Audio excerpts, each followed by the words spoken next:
ఈ కాంప్లెక్స్ అంతా కూడా ఈ విధంగా మనం రూపకల్పన చేసుకోవడం జరిగింది. ఇప్పుడే నాకు మన ఆర్థిక మంత్రి హరీష్ రావు ఇచ్చాడు. ఇది విగ్రహం కాదు, ఒక విప్లవం.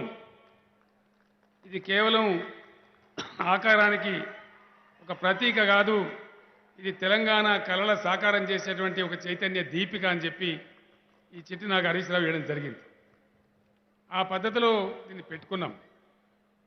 ముందుగా నా బాధ్యత కాబట్టి ఈ విగ్రహం ఏర్పాటు చేయడానికి అహోరాత్రాలు కృషి చేసినటువంటి మన SC development minister Shri Koppula Eshwar గారికి,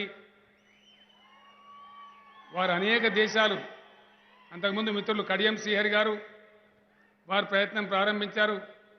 దాని కొనసాగింపుగా ఈశ్వర్ గారు దేశాలు తిరిగి సమయం పట్టినా సరే మనం ఈరోజు చూస్తున్న ఒక అందమైన సుందరమైన విగ్రహాన్ని మనకు అందించడం కోసం ఆయన సాగించిన కృషి సంవత్సరాల తరబడి చాలా ఉంది. వారికి నేను ప్రత్యేకమైనటువంటి ధన్యవాదాలు తెలియజేస్తా ఉన్నాను.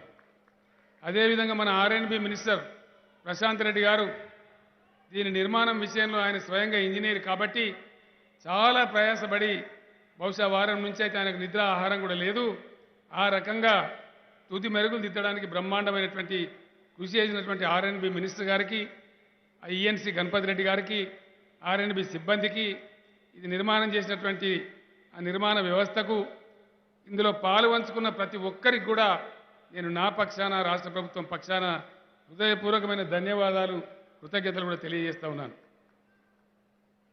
నేను ఒకటే విషయం, ఇంకో మంచి విషయం కూడా ఈరోజు ప్రకటించదలుచుకున్నాను. మిత్రులు కత్తి పద్మారావు గారు సభకు వచ్చారో లేదో నాకు తెలియదు, కానీ పేపర్ ముఖంగా వారు నాకు ఒక సూచన చేశారు. అంబేద్కర్ గారి పేరిట ఒక శాశ్వతమైనటువంటి అవార్డు, మంచి అవార్డు నెలకొల్పితే బాగుంటుంది అని వారు చెప్పారు. ఉదయమే మాట్లాడి నిర్ణయం తీసుకోవడం జరిగింది. అంబేద్కర్ గారి పేరిట తెలంగాణ రాష్ట్ర ప్రభుత్వం వెంటనే ఆదేశాలు ఇస్తాం. 51 కోట్ల రూపాయలను డిపాజిట్ చేస్తూ ఉన్నాం. దాని ద్వారా ప్రతి సంవత్సరం 3 కోట్ల రూపాయలు మనకు వడ్డీ కింద అందుబాటులోకి వస్తుంది. దాంతో దేశంలో ఉన్న వాళ్లకు, మన రాష్ట్రంలో ఉన్న వాళ్ళకు కూడా అంబేద్కర్ గారి పేరిట ప్రతి అంబేద్కర్ జయంతి రోజు మంచి ఉత్తమ సేవలు అందించిన వాళ్లకు అవార్డు కూడా ఇవ్వడం జరుగుతుందని ఈ జయంతి శుభ సందర్భంలో నేను మీ అందరికీ తెలియజేస్తా ఉన్నాను. ఈ 50 కోట్ల నిధి శాశ్వతంగా ఉంటుంది. ఆ విధంగా వారి పేరు ప్రతిష్టలు కూడా శాశ్వతంగా ఉంటాయని నేను మనవి చేస్తూ ఉన్నాను. నేను ముందు మనవి చేసినట్టుగా కొన్ని విషయాలు మీ దృష్టికి తేవాల్సిన అవసరం ఉంది.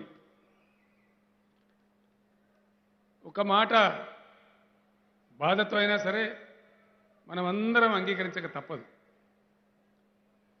70 ఏళ్ల క్రితం రాజ్యాంగం అమలు ప్రారంభమైన అనేక పార్టీలు గెలవటం, ఓడటం, ప్రభుత్వాలలో మార్పులు జరిగినా కశ్మీర్ నుంచి కన్యాకుమారి వరకు నేటి వరకు నిరుపేదలు ఎవరు అంటే దళితులు అనేటువంటి మాటనే ఉండడం మనందరూ కూడా సిగ్గుచేయటం అని చెప్పి మనం చేస్తూ ఉన్నాం. మరి ఏం జరుగుతూ ఉన్నట్టు? ఇది మారాలి, ఈ పరిస్థితి మారాలి. పార్టీలు ఓడిపోవటం, వేరే పార్టీలు గెలవటం కాదు. గత చాలా రోజులుగా నేను చెప్తూ ఉన్నాను, ప్రజలు గెలిచేటువంటి రాజకీయం రావాలి దేశంలో. దానికోసం దళిత మేధావి వర్గం కూడా ఆలోచన చేయాలి. అన్నం ఉడికిందా లేదా